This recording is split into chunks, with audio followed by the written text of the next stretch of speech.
کیا سارے گھر والوں کی طرف سے ایک جانور کی قربانی کافی ہے؟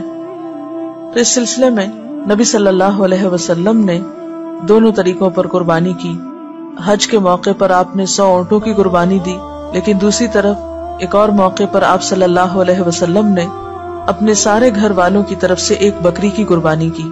تو اس سے کیا پتہ چلتا ہے کہ جتنی حیثیت اور استطاعت ہو، موقع کی مناسبت سے اتنی قربانی کی جا سکتی ہے.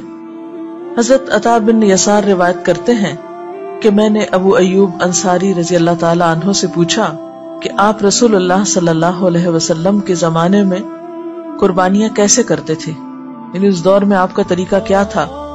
انہوں نے کہا کہ ایک آدمی ایک بکری کی اپنی طرف سے اور اپنے اہل خانہ کی طرف سے قربانی کرتا تھا. گویا ایک قربانی ایک انسان کی اپنی طرف سے، قربانی کرنے والے کی اپنی طرف سے اور باقی گھر والوں کی طرف سے بھی ادا ہو جاتی ہے، اور وہ خود بھی اس میں سے کھاتے تھے اور دوسروں کو بھی کھلاتے تھے.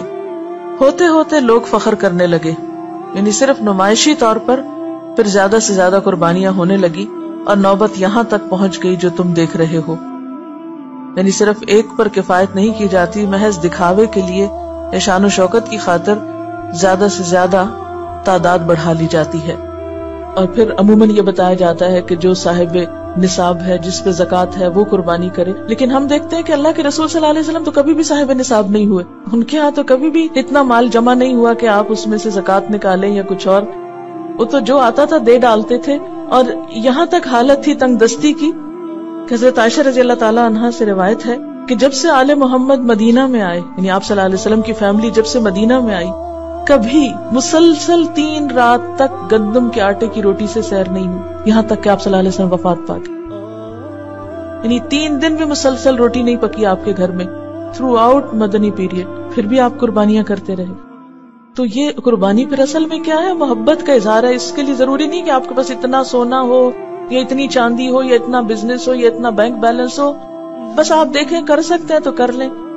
آپ صلی اللہ علیہ وسلم 10 سال مدینہ میں رہے اور ہر سال قربانی کی. اسی لیے آپ نے فرمایا، ابو داؤد کی روایت ہے، اے لوگو، بے شک ہر گھر والوں کے ذمے ہر سال قربانی ضروری. ان علی کل اہل بیت فی کل عام اضحیہ. اب یہ الگ بات ہے کہ اگر بالکل پیسے نہیں ہیں اور مطلب نہیں کرنے کے قابل ایک بھی، تو کوئی بات نہیں، کیونکہ بہت لوگ بہت ہی غریب ہوتے ہیں. قربانی دراصل محبت کے اظہار کی ایک علامت ہے، اور اس کے لیے بہت زیادہ فقہی مسئلوں میں پڑھنا، اس پہ جائز ہے اس پہ ناجائز ہے، یہ کرے یا نہ کرے، وہ کرے یا نہ کرے، بہت کچھ پوچھنے کی ضرورت نہیں. اپنے آپ کو ٹٹولیں، دیکھیں کیا دے سکتے ہیں کیا نہیں دے سکتے، اور کر لیں جو کر سکتے ہیں. نہیں کر سکتے تو آئندہ کے لیے کوئی ترتیب سوچیں اسی طرح کی کہ جس سے آپ کچھ کر سکیں.